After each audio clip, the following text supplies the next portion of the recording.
Say what's cracking, YouTube? It's your boy 16 to life, and I'm back like I'm on a parole violation. Yard down! So, like I was saying, man, earlier today, I uploaded this video. I finally got completed this the 16 to life merch, man. A lot of cats have been getting at me like, hey, man, what's up with the merch? So, check that video out. Matter of fact, actually, here go one of the shirts right here, man. This is an actual picture of my boy Fox, Fox was a pimp and a player cat that I met out there, man. And, I tell a couple interesting stories about him. So when y'all get a chance, go to my website, man. It's 16tolife.com. You can go to the store. You can go to the store section of it and look in there and see if there's anything that you like. I got some nice shirts up in there, man. My CDs, my music up there. Like I also said, I'll be rapping, man. It's gas. Don't discount the fact that I'm a little older, man. Go in there and check your boy out. And you can order all that stuff through PayPal. And I'll be sure to leave a link in the description. Now, also, yesterday I had a little difficulty uploading a couple videos called Coming Home from a Life Sentence Part 2 and Coming Home from a Life Sentence Part 3. So I finally got them up, man. So y'all get a chance, go check them out.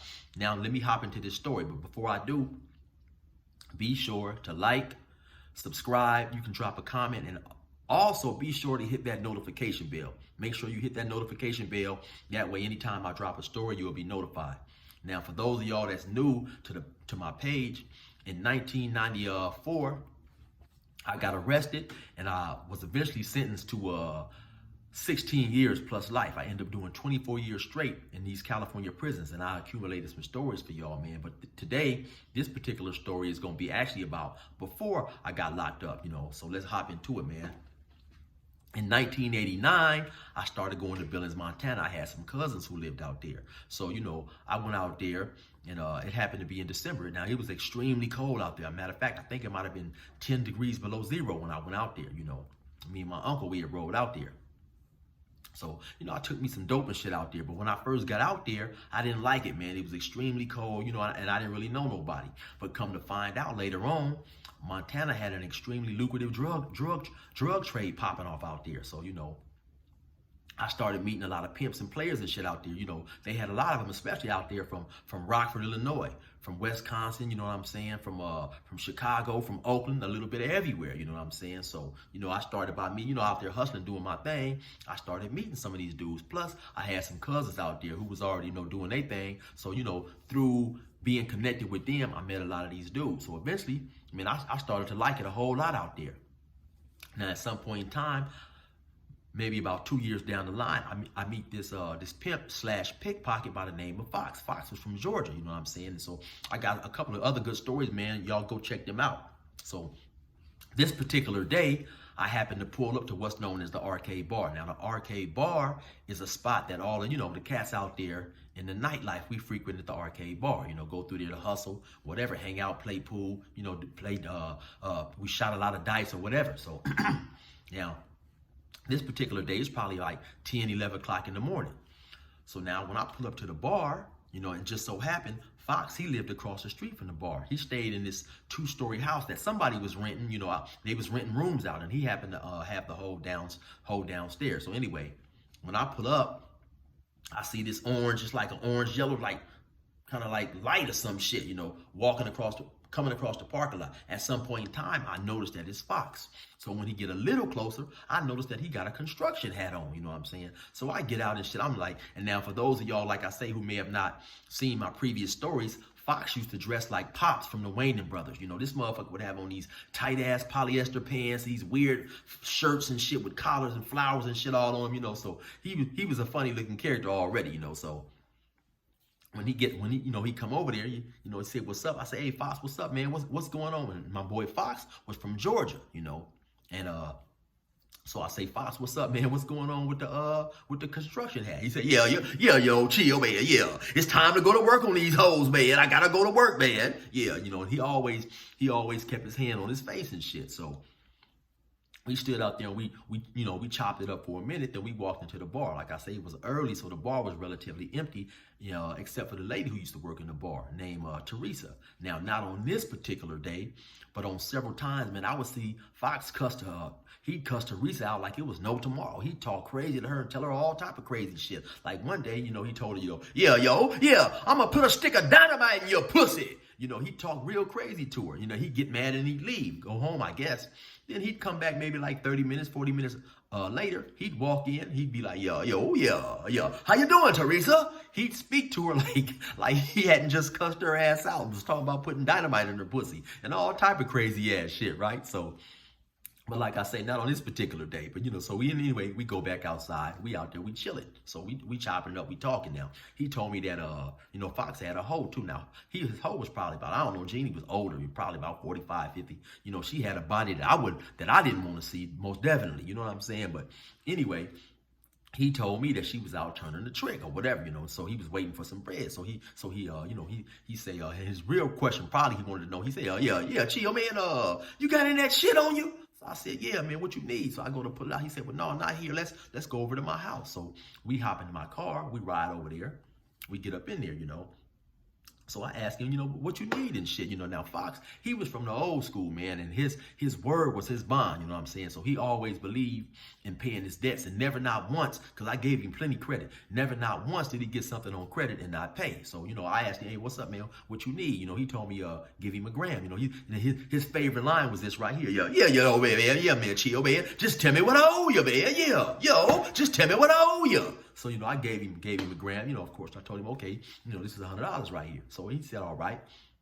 So he took the motherfucker. He went in the kitchen, did his thing. So I'm in there chilling. He come back now. He chilling. We chopping it up. Now Fox always loved to talk about how, always, he was a fly pimp and how he stayed in control. You know what I'm saying? Man, chill, man. Yeah, I exercise full control, man. Yeah, 100% of the time. He'd always talk about how he could have his girl stand on one foot and sing the Star Spangled Banner. You know what I'm saying? So Fox was crazy. He had a whole bunch of funny sayings and this and that and shit, right? So we in there, we chilling, we chopping it up. Now at some point in time, his hoe, Jeannie, come back up in there. I guess she didn't, finish her little date or whatever. So he asked her, Jeannie, you got any money on you? We owe Chill some money. So she said, yeah, come here. So they walk back into the kitchen. So now when they go in the kitchen or whatever, Fox come back out a few minutes later. So he come out now. He got a big old roll of bills in his hand and shit. So now he give me the $100 that he owed me. Plus he want another gram. So he give me another $100. So I give him the gram and shit. He go back up in there and shit. They go and they stay up in there for a minute. Now, while they up in there, I'm in there chilling, And what was intriguing to me about Fox always had a bunch of things at his house that, I never would relate to a pimp. He had like a bunch of encyclopedias, a whole lot of books, and especially he had a whole lot of National Geographic tapes, like the tiger chasing down the zebra and all that old type of shit, which was extremely unusual because back in those days, you would see those commercials come on and you'd have to order them motherfuckers from the TV. You know what I'm saying? So it was just intriguing to me that here this dude is, man. This dude is a pimp, you know what I'm saying? He cold on the bras. He cold on them, but he'd have all this intellectual type stuff over there. A whole bunch of books and just a whole bunch of stuff that I didn't equate a pimp having, you know what I'm saying? So now Fox come back up in there. We chilling. We talking and shit. Now all of a sudden, Jeannie walk back up in there. And he tell her, all of a sudden. So he say something to her. I guess she getting ready to leave or whatever. And so all of a sudden he say, Jeannie, treat Chill like an intruder. And I say, what? I'm thinking to myself, what this nigga talking about? Treat Chill like an intruder. This nigga done got high. He telling this bitch to shoot me or something. I'm like, what the fuck is he talking about? And so she also happened to give him a puzzled look. She said, huh, Fox? He said, treat Chill like an intruder.